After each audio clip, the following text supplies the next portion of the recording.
Muy buenos días, Iglesia de Jesucristo. Mi cariño de siempre a un pueblo que desea escuchar mensaje de salvación, así como son de nuevas cada mañana. Amén. Recordamos que el Evangelio de San Juan, en el capítulo 1, verso 1, enseña que en el principio era el verbo era con Dios y el verbo era Dios. Amén. Hemos enseñado cómo ciertamente el verbo significa la palabra de Dios. Amén. Desde esa perspectiva, en el principio era la palabra de Dios. La palabra era con Dios y la palabra era Dios. La única manera de identificar al Dios del universo es a través de su palabra. No hay parecido en él, señaló con erudita precisión el profeta Isaías. Amén. Desde esa óptica, entonces,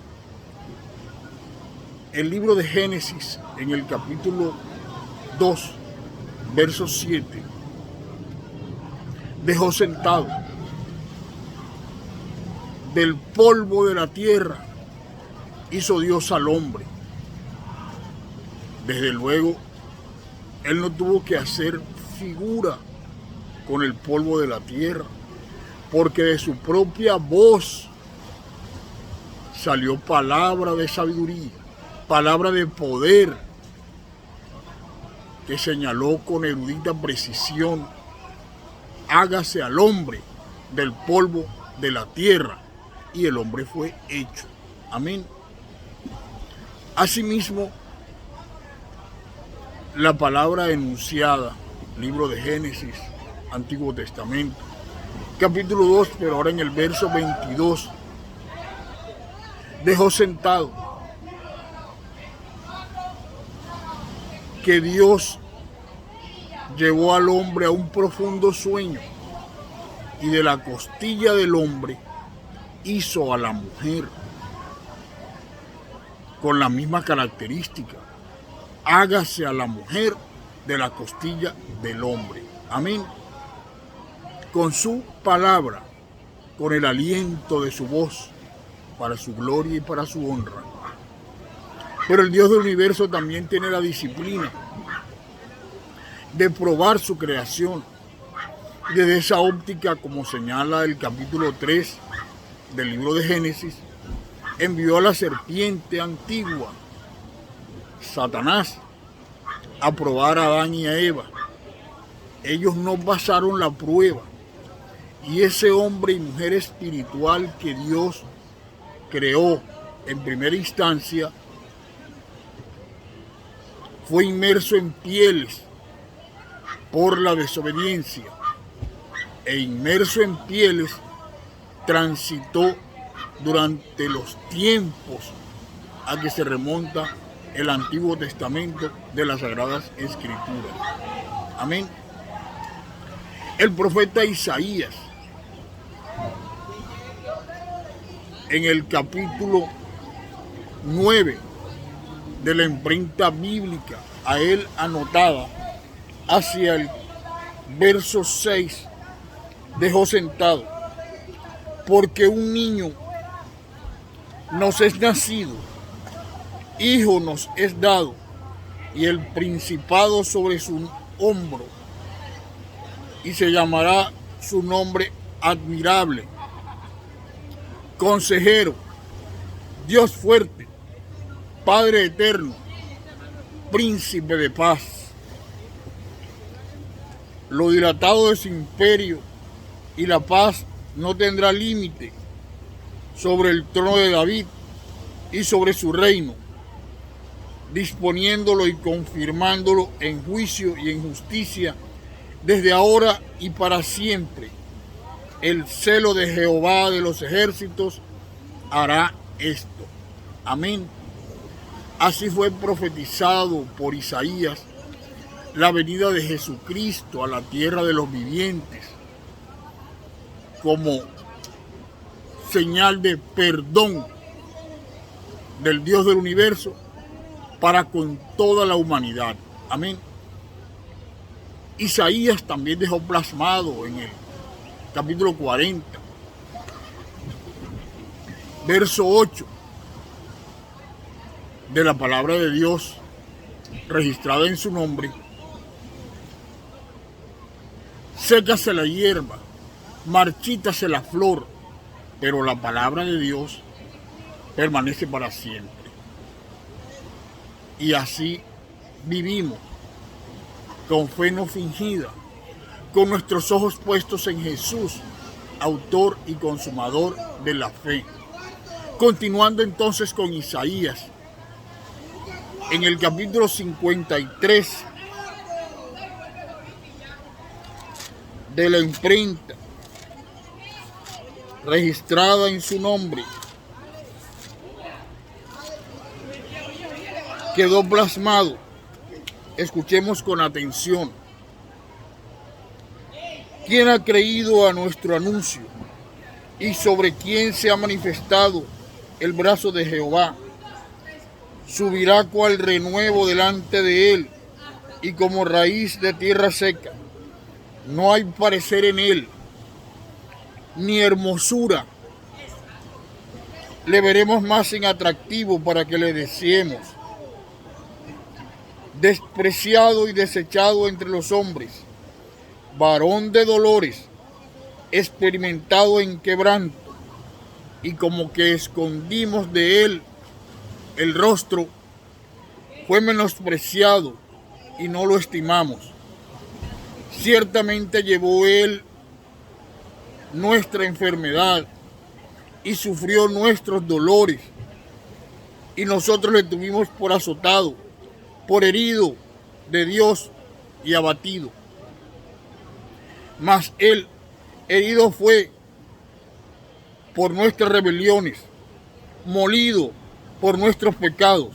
El castigo de nuestra paz fue sobre él, y por sus llagas nosotros fuimos curados. Amén.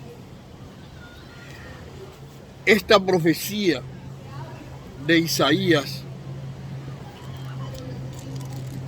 toma presencia de acuerdo con el acontecer de los sucesos en la escritura bíblica impresa en el Evangelio de San Lucas, cuando Isaías se refiere al perdón y al olvido del pecado original que heredamos de Adán y de Eva. Obviamente, previo a esas temporadas, a esas fechas, a esa historia, una mujer de nombre Elizabeth, prima, según quedó escrito, de María,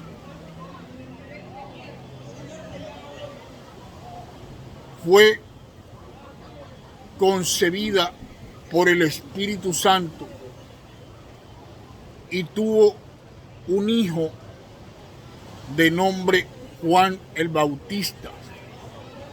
Su marido era Zacarías, y él, por no creerle la revelación al ángel Gabriel, quedó mudo hasta el nacimiento del niño. Quedó escrito en el Evangelio de San Marcos, capítulo 1, del verso 1 al 5, que el ministerio de Juan Bautista, hijo, como quedó dicho, de Elizabeth y de Zacarías, fue predicar el bautismo de arrepentimiento. Él caminaba por las calles, como señala la palabra de Dios, con erudita precisión, diciendo: arrepentíos, arrepentíos, que el reino de los cielos ha llegado. Luego de ese arrepentimiento, es revelado también por el Evangelio de San Lucas, en el mismo capítulo 1, pero del verso 26 en adelante, la venida de Jesucristo, que por obra y gracia del Espíritu Santo fue concebido en el vientre de una virgen de nombre María. El niño nació, creció como hijo de Dios y dejó para el mundo entero,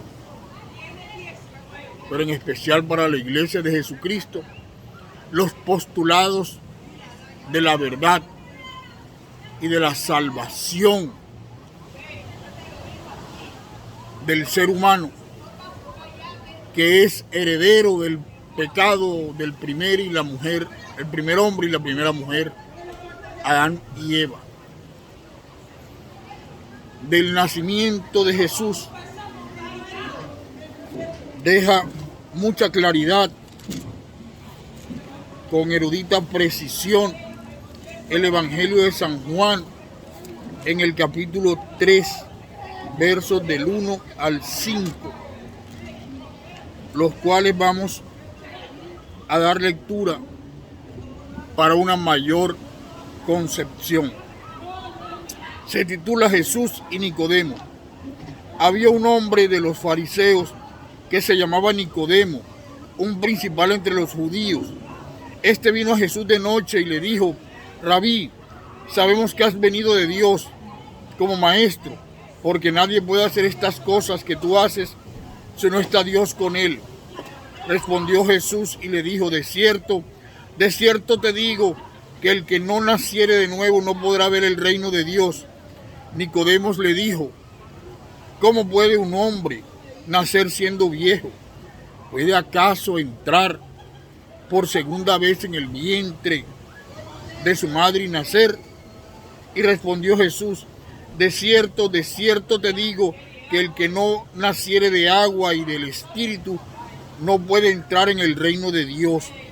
Lo que es nacido de carne, carne es, y lo que es nacido de espíritu, espíritu es. No te maravilles de que te dije: os es necesario nacer de nuevo. El viento sopla de donde quiere y oye su sonido, mas ni sabes de dónde viene ni a dónde va. Así es todo aquel que es nacido del Espíritu. Respondió Nicodemo y le dijo: ¿cómo puede hacerse esto? Respondió Jesús y le dijo: ¿eres tú maestro de Israel y no sabes esto? De cierto te digo, que lo que sabemos hablamos, y lo que hemos visto testificamos, y no recibid nuestro testimonio. Si os he dicho cosas terrenales y no creéis, ¿cómo creeréis si os digo cosas celestiales? Nadie subió al cielo, sino el que descendió del cielo, el Hijo del Hombre que está en el cielo. Y como Moisés levantó la serpiente en el desierto, así es necesario que el Hijo del Hombre sea levantado, para que todo aquel que en él cree no se pierda, mas tenga vida eterna. Amén. Esta porción de la palabra nos enseña la necesidad de un arrepentimiento, acto seguido de un nuevo nacimiento, como quedó leído últimamente, para que ese nuevo nacimiento en el Espíritu nos guíe a llevar una vida conforme al corazón de Dios y de allí obtener, sin lugar a dudas, la vida eterna en el Espíritu, como promesa del Dios viviente para la iglesia de Jesucristo, el Hijo de Dios. Amén. Debe recordarse entonces que ser hijo de Dios, que ser miembro de la iglesia de Jesucristo, lleva implícito aceptar a Cristo como nuestro Salvador, a la letra de la carta de Pablo a los Romanos, capítulo 10, versos 9 y 10. Acto seguido, es necesario nacer de nuevo, como hizo referencia a la lectura hecha últimamente en relato del testimonio de Jesús con Nicodemo. Amén. Luego es necesario esperar el bautismo del Espíritu Santo, como enseña con erudita precisión el libro de los Hechos de los Apóstoles, en el capítulo 2. Y acto seguido hay que buscar la paz de Dios, la cual sobrepasa todo entendimiento.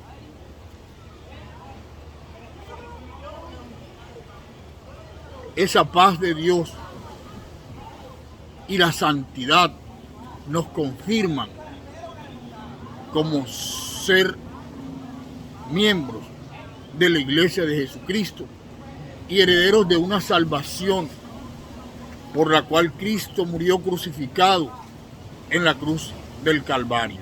Amén. No es sino recordar que el libro de Apocalipsis, hacia el capítulo 7, nos enseña a nosotros que el número de quienes serán salvos es de 144,000 sellados.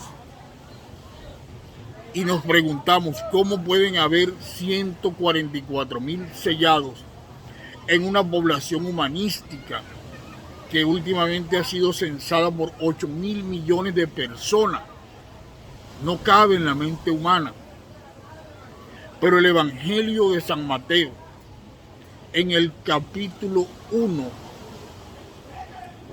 en sus finales, nos está enseñando que Jesucristo mismo es descendencia de Abraham y de David, y que entre Abraham y Jesús hubo 42 desarrollos generacionales. Ellos son una misma persona, un solo espíritu. Hoy ese mismo espíritu lo constituye la Iglesia de Jesucristo, de manera que la precisión o el señalamiento de 144,000 sellados, a nuestro entender, con profundo temor a Dios, obedece a una cuantía inimaginaria para el ser humano, pero sí representativa. Representa a la Iglesia de Jesucristo, que será salva para vida eterna por haber transitado al interior de los preámbulos de una fe no fingida, para la gloria del Hijo del Dios viviente, Jesucristo de Nazaret, a quien sirvo en espíritu y en verdad. El Verbo de Dios bendice a los hombres y mujeres que han dispuesto un poco de tiempo para este alimento espiritual en su avance de la sabiduría para gloria del Dios viviente. Amén y amén.